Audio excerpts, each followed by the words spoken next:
We got rain in the forecast for tomorrow. Your full forecast coming up on WVUA 23 News. And the United States Justice Department is suing Alabama after thousands of names were removed from the eligible voters list. And the excitement is still in the air after Alabama's big win over Georgia. WVUA 23 News at 10 starts right now. This is WVUA 23 News at 10. And we're glad you're with us tonight. I'm Jabari Pruitt in tonight for Laura Vale. Right off the top tonight is Alabama's big win over Georgia. It was 41-34 win for Alabama. Coach Kalen DeBoer's first SEC win.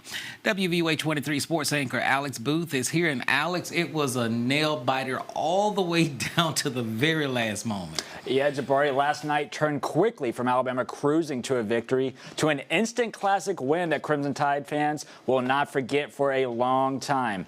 Alabama dominated this game in the first half. The Crimson Tide took a 30-7 lead into the halftime break over the Bulldogs before Georgia stormed back in the second half. The Bulldogs took the lead on a 67-yard touchdown pass from Carson Beck to Dylan Bell, but that lead only lasted 13 seconds as Jalen Milroe found the freshman phenom Ryan Williams on a one-play touchdown that would win the game for Alabama 41-34. After the win, Alabama head coach Kalen DeBoer talked about the toughness of his team.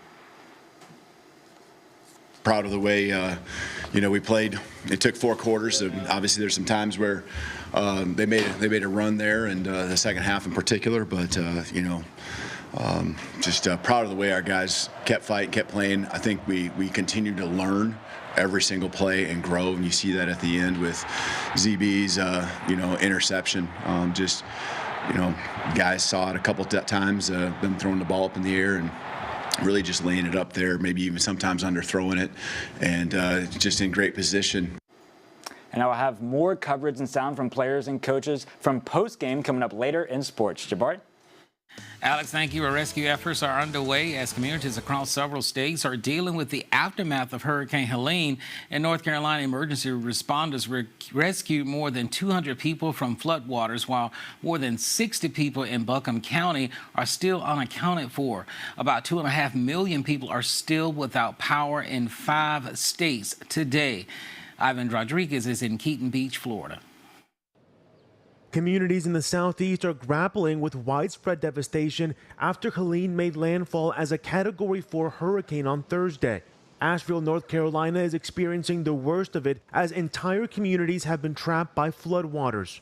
We've lost communications capabilities. It's very difficult for us to move around the community. Many of the roads are closed. Trees are down. We're clearing those as quick as we can. And a lot of the critical infrastructure that we become used to every day in normal times is now gone, and we have to work around it. Hundreds of roads remain closed in western North Carolina Sunday. Crews are working to reach people who are trapped with limited supplies. Our biggest need right now is to take care of the people that live in this community.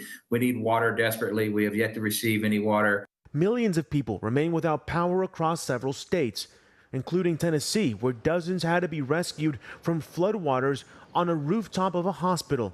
I've never seen a hurricane disaster in Tennessee that has looked like this, not in the years that I've been here. In Florida, where Helene made landfall, communities were wiped out from storm surge and strong winds. Countless residents are displaced. Boil water notices are in place in multiple counties. We've got a couple things to remedy, but then it's mostly going to be the homes and the businesses and fixing that. In Keaton Beach, Florida, I'm Ivan Rodriguez reporting. And former Northport Mayor Bobby Hernding is helping those affected by Hurricane Helene. Hernding is collecting supplies and resources to take to those impacted by the storm. If you would like to donate, you can drop off supplies at 2728 Lurleen B. Wallace Boulevard over the weekend. And of course, Hernding will leave Thursday heading to Madison County, Florida to deliver those supplies. I hate it when people are hurt. And we want to sympathize right along with them, but they're hurt, but we're not, and we can help. Now, again, you can drop off your donations through Wednesday, from 5 a.m. to 8 p.m. Now, for a list of those items, you can just go to our website, WVUA23.com. And fire departments in the state of Alabama are working to assist neighboring states in search, rescue, and aiding people following the hurricane. Now, the Oana Fire Department announced they are teaming up with All Good Fire Department to host a supply drive for victims of the storm. Prattville and Cook Springs fire crews will be sending some of their teams to aid in the search and rescue. They're joined by Hoover, Vestavia Hills, Mountain Brook, Calera, and Mobile rescue teams. Now, speaking of the weather, Nick Temple is here. And Nick, none of that here, but what can we expect for the rest of this week? Yeah, Jabari, so we're not going to have any of that. We're actually going to have a very relatively dry week. The only rain chance we really have is tomorrow. So if we look at our day planner for Monday, we're going to insert a rain chance right here. It's going to be very small, so I'm not even going to put a rain icon there, and we'll talk about it more in weather. But starting the day, 65 degrees tomorrow, getting up to about 83 degrees. Now, if we look at the rest of the week, this is what we can expect as a preview. We pretty much start with some clouds, but we just get better and better and better as we go through the remainder of the week, steadily in the mid-80s, getting up to 86 there by Thursday. So we're quiet across radar right now, not much going on. We do have a little shower up there to our northern counties, and current temperatures are in the 60s and 70s. So 71 there in Tuscaloosa, 72 over there in Birmingham. I'll have a full look at your forecast and what to expect coming up in weather. Jabari? Nick, thank you. Well, the Tuscaloosa City Council will be canvassing the results of the special municipal election on Tuesday. Now, the results are from the September 24th ad valorem school tax vote. Now, residents in the city of Tuscaloosa voted against the property tax increase. It lost by just 5.6%. The proposed increase failed, leaving the Tuscaloosa City Schools Board managing major cuts to the 2025 budget, including a $6 million deficit. Canvassing of the results starts at noon on Tuesday, October 1st. Well, the U.S. Justice Department is suing Alabama as the state removed more than 3,000 names from the eligible list of voters for the upcoming federal election. The voter purge violates a 90-day period before an election. During Alabama Secretary of State says he removed some of the names because they were allegedly non-citizens. Now, he acknowledged some may have been neutralized citizens who may be eligible to vote. Now, more than 700 people removed from the list have since re-registered successfully. The Justice Department says all of the people should be returned to the list so they can vote on Election Day. Well, Fitzgerald Washington was the Department of Labor's longest-serving commissioner, is retiring. He was elected to serve as chair of 2 national workforce associations during his tenure. Governor Ivey's former cabinet member, Marty Redden, will lead the department as it transitioned to the Department of Workforce. Redden's appointment as Secretary of the Department of Labor will be effective Tuesday, October 1st. Well, a bill to ban bump stocks in Birmingham is headed to the Alabama legislature. Representative Gwendolyn Gavan will be introducing a bill next legislative session that will prohibit possessing a bump stock in Birmingham. Bump stocks are devices that modify a firearm, increasing its fire rate to mimic a fully automatic weapon. The first day of the Alabama legislative session is February 6th in Montgomery. Well, coming up, we're just 2 days away from the much-anticipated vice presidential debate, and a potential strike could force a shortage in fruits and alcohol. Those stories when we come back.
And all eyes will be on Tuesday's vice presidential debate. Democratic Tim Walz and Republican J.D. Vance will go head-to-head for the first time on Tuesday.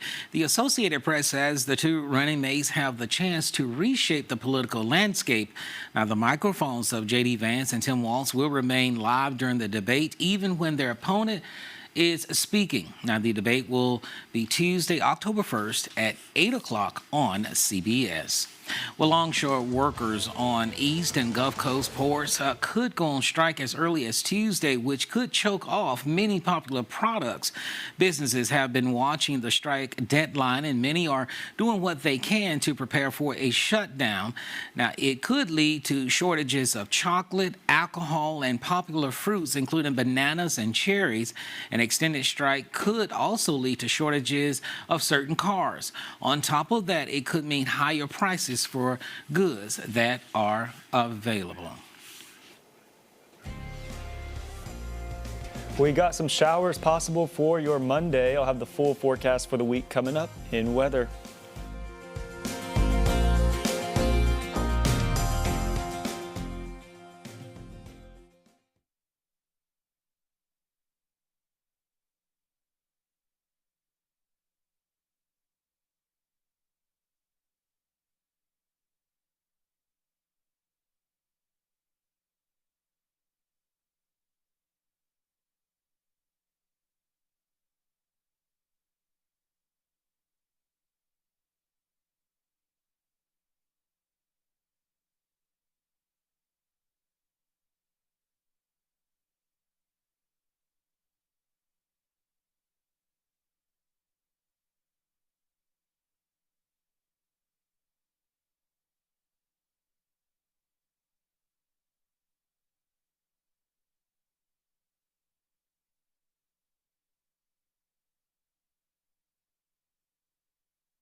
Well, happy Sunday to you. We're rounding out another weekend around here in central Alabama. If we take a look at the regional satellite radar, you can see this low pressure circulation that's over us, and that's bringing us a little bit of some showers and activity. Very brief there. And if we zoom into our DMA coverage area, this is just some ground clutter here, but really there's just a couple showers up to our north and to our south. Now, here's what that looks like on the ground. I guess Tuscaloosa Cam is not working for us right now, but current temperature in Tuscaloosa is 71 degrees. And we can see across central Alabama, 65 up there in Haleyville, 66 over there in Coleman, and 69 there in Sylacauga. Now, we're going to drop tonight into the lower 60s. It's going to feel pretty comfortable. I already took a lap outside, and it feels nice out there. We could see an isolated shower, though, as we were seeing there on radar, but mostly cloudy conditions are going to be persistent as we go into tomorrow. And that's what we have on deck for your Monday. We're going to start the day with those clouds, 7 a.m. 65 degrees is going to be your wake-up temperature. Get up to 78 by the noon hour, so lunchtime. And this is where we could see some rain chances. Like I said in first weather, I'm not going to put a rain icon there because it's going to be very brief and minimal if we do see any rain. And then as we go into the afternoon, our high gets up to 83 degrees. So the low 80s is where we're going to be, and this is what we're looking like in terms of rain. So, of course, starting the day with just a blanket of clouds in the northern half of the state. And as we go through the day, I really do think that this model is overdoing the rain chances here. You see all this spotty in nature type of showers there. I don't think we're going to see quite as much, but the overall trend that I'm trying to portray here is that these are going to be very brief as these exit through the state, and then by the afternoon going into the evening, we just have clouds and no rain there. So for the foreseeable future, Monday, we got a slight rain chance. We take a break in terms of precipitation there, clearing for the remainder of the week. Next chance of rain doesn't come until Friday. Now, these are very small rain chances, and we really haven't had a lot of rain. It's not helping our drought situation here. We've had a lot of dry weather, and this tends to be the case for this time of year. But if you see Tuscaloosa, we're in a very moderate drought here. Central Alabama just in the dry category, and then off to our west there in a severe drought. So this is our temp trend ahead for the next 4 days. I got the 4-day forecast. We're going to be steadily in the mid 80s and no sign of rain there. And this is a little bit above average. Our average high for this time of year is about 82 degrees, so just a couple ticks above there. And Climate Prediction Center actually has us in agreement that pretty much all of the country is going to be above average beyond our 7-day. A little bit over here on the western side, a little bit more above average, but if we zoom in here, probabilistically, we're looking like we're going to see temperatures that are above normal into next week. So here's our 7-day for what we can expect for the week ahead. We have those isolated showers that are possible tomorrow. I think they're going to be very brief, very short in nature. Then we clear out going into Tuesday and the rest of the week. We warm up and we get to about the mid to upper 80s there on Thursday for our next rain chance comes going into the weekend. So you know, yesterday's weather during the game was absolutely perfect. It was perfect. It worked out for me. It worked out for all of us yesterday. It was perfect in the stadium. It was a night game. It was just absolutely perfect. So I say to you, good job. Yes, good job. At your service. All right. Well, Alex Booth is standing by with a look at what's coming up in sports. Alex, good evening to you. Good evening, Jabari. Alabama volleyball, they were busy today. They went down to the Plains to take on the Auburn Tigers in a rivalry match. And Alabama, they took down Georgia last night in an instant classic game. We'll have more highlights and post-game sound from players and coaches coming up next in sports.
Snap going to Milroe. Looking deep downfield. Looking for Williams. Comes back, makes the catch. Trying to split defenders. Makes them bang into each other. Stays on his feet. Breaks a tackle. Scores! Scores! Scores! Ryan Williams. One play. 75 yards. 4 plus 2 equals 6. And Alabama regains the lead. And good evening. I'm Alex Booth. 4 + 2 does equal 6. And thanks to the Crimson Tide's win last night over Georgia and 40 first-place votes in the AP poll today, that equation equals Alabama being the top-ranked team in college football today. Alabama taking on Georgia last night in the first half. This was all Crimson Tide on the first drive of the game. Alabama quarterback Jalen Milroe, he's going to take this himself from 7 yards out, runs it in for the touchdown. Alabama leads 7-0 early on. Now leading 14-0, Washington transfer Jeremy Bernard takes the sweep around the end and scores the touchdown. Alabama all over Georgia in the first quarter, 21-0. Then in the second quarter on 4th and 1, quarterback Jalen Milroe, he's going to keep it himself and run it 36 yards down the sideline for the touchdown. Bama takes a 30-7 lead into the halftime break. But in the second half, Georgia, they storm all the way back, and the Bulldogs, they take their first lead of the game on a 67-yard touchdown pass from Carson Beck to Dylan Bell. Georgia has their first lead of the game thanks to that, tied down 34-33 now. And that's when freshman sensation Ryan Williams, he makes the play of the night. Quarterback Jalen Milroe drops back to pass and finds him down the right sideline, and Williams does the rest, making the defenders miss and takes it in for the touchdown. Alabama regains the lead 41-34, and freshman defensive back Xavier Brown, he's going to come down with the game-sealing interception in the end zone, forcing Georgia's 4th total turnover of the night, and the Crimson Tide teach the Bulldogs to behave for the 9th time in the last 10 meetings, winning 41-34 and picking up Kalen DeBoer's first signature win at Alabama. After the game, Coach DeBoer talked about his freshman duo that helped seal the victory. These guys are fun to coach every single day because they're just wanting to get better, you know, and highlighted Ryan, obviously, with the big play he had and the touchdown. 2 number 2s out there, 2 freshmen. It was fun celebrating those guys in the locker room. Our team, you know, loves the way that they work every day. But, you know, tip the cap to Georgia. Just they're a heck of a football team. You know, we pushed each other to the very end. So proud. Again, can't say how proud I am of our guys. I can't describe it. It feels like a dream, like for real. Like I can't even. I know I made the play, but I can't remember the details of it. It's just like it's just a dream for real. We just had to do what we had to do to win the game, and I mean we don't really try to look into that because every game is a big game because it's the next one. But we definitely were glad to make sure everybody knew Coach DeBoer knew what he was doing. And after the loss on Saturday night, Georgia head coach Kirby Smart took time to reflect on the game and his history against Alabama. I don't know. What's our bouncer's record against them? Has anybody got one better than 1-6? Displayed them 6 times? I don't think so. I think they got really good players. They got a great program. I got an immense amount of respect for them. They do a great job. I mean, Nick's recruited good players. Kalen's gotten good players in here, and it's a tough battle. Of those 2 of them been here. And they've been tough. They've been really tough battles. So a lot of credit to those guys and a lot of respect for them.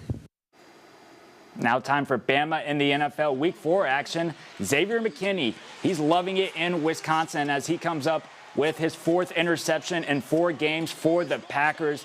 Now on the other side of this game, Vikings kicker Will Reichard, he remains perfect on field goals and extra points, still a combined 20 for 20 overall as the Vikings improved to 4-0, winning 31-29 today over Green Bay. And the Commanders' offense has been unstoppable through 4 weeks. Brian Robinson Jr., he's a big part of that, ran for 101 yards and a touchdown today as Washington dominates the Arizona Cardinals 42-14. And Sunday night football action, the Baltimore Ravens hosting the Bills, and Derrick Henry, he wastes no time in this one. The King breaks an 87-yard touchdown run on the Ravens' first offensive play of the game. That's the longest run in Ravens franchise history. He's only been a Raven for 4 total games. And Henry was not done there. He catches this 5-yard touchdown pass from Lamar Jackson, and he can walk in for his 2nd touchdown as the Ravens lead big against Buffalo in the 4th quarter right now, 35-10. And a state rivalry unfolds as Alabama volleyball faces Auburn on the road today. Auburn, they take the first set 25-19, although Paris Thompson made them fight for it with back-to-back kills. Alabama responds and wins the second set 25-15. Sophie Adjie has a kill that contributes to the Tide lead there. The third set was close all the way through, being tied up multiple times. Alabama falls short, though, losing 29-17. That gives the Tigers a 2-1 lead, and in the fourth set, the Tigers would win that one as well at the end. And it wasn't enough for Alabama. The Tide would fall on the road to Auburn as they win by a final score of 3-1. The game starts off fast right here. This is between the Royals and the Braves in Atlanta. This is a big game for the Braves and the Royals as they both vying for wild card spot. And Michael Massey hits a 3-run homer in the top of the first. Only 3 batters into the game. The Braves are fighting from behind, and they're going to retaliate here in the third inning as Gio Urshela hits a homer to left field. That brings the score to 3-1 Royals. But the Royals, they decide to extend their lead in the top of the fourth. Hunter Renfroe hits a home run to left field, and that makes it 4-1. The Royals go on to beat the Braves 4-2, and Atlanta's season will come down to a doubleheader against the Mets tomorrow. And Jabari, here's the situation for the Braves tomorrow. Okay. They'll face the Mets for a doubleheader. Both games will air on ESPN2 beginning at noon Central Time. If the Braves win one game, they're into the playoffs as a wild card team. Yeah. That's it. If either team were to get swept tomorrow, they will miss the playoffs, and the Arizona Diamondbacks will be in. Now, Alex, we're going to go back to Alabama. Now, Alabama now ranked number 1. Am I correct? Yeah, you're correct. Number 1. 41st place votes in the AP poll. That's good enough to pass Texas. Texas, even though they didn't lose, they beat Mississippi State last week at home with Arch Manning at quarterback. Quinn Ewers still been out with injury. But the AP voters saw enough. Alabama's 41-34 victory over Georgia. Best win in the country right now. Voters said that was good enough to shoot them up to number 1 in the polls. All right, Alex Booth, thank you so much. Stick around. We're coming right back.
And a busy night for you, all sports. I think I gave you, what, like 7 minutes? Because you talked the entire time. It was a busy night. I didn't get to fit in. Alabama soccer played tonight against Georgia. They had a draw 2-2. They tied. And obviously the big Alabama-Georgia match was the football match last night. Everyone's going to be talking about that. Shot out Alabama up to number 1 in the AP poll. I think deservedly so. That's the best win in the country right now. I think AP poll poll voters were right. The 40 voters that voted Alabama to be the first place team. All right. And a final check of that weather. So we got a teeny tiny rain chance for the start of the week. Very small for He's Monday. done so well all week. I have. I've been pretty accurate. And then as we go into Tuesday through Thursday, we were clearing up. It's going to be pretty sunny, even warm too. The next rain chance actually doesn't come until Friday, but the weekend actually still looks to be pretty good out there. So we're going to coast in the middle 80s, so it's still going to be warm out there. But in the evenings and the mornings, we're going to get a little fall-like chill as we go into October with them 60-degree temperatures. Well, Gary isn't here to ask about the rain during Football Friday, but Alex is, because Alex will be out there getting I'm going to be out there again. And a couple weeks ago at Big County, it came down on me while I was out there. It shouldn't be too bad this Friday. So. All right, thank you. Well, that's it for us. We're back here again tomorrow at 5 o'clock. Have a great work week.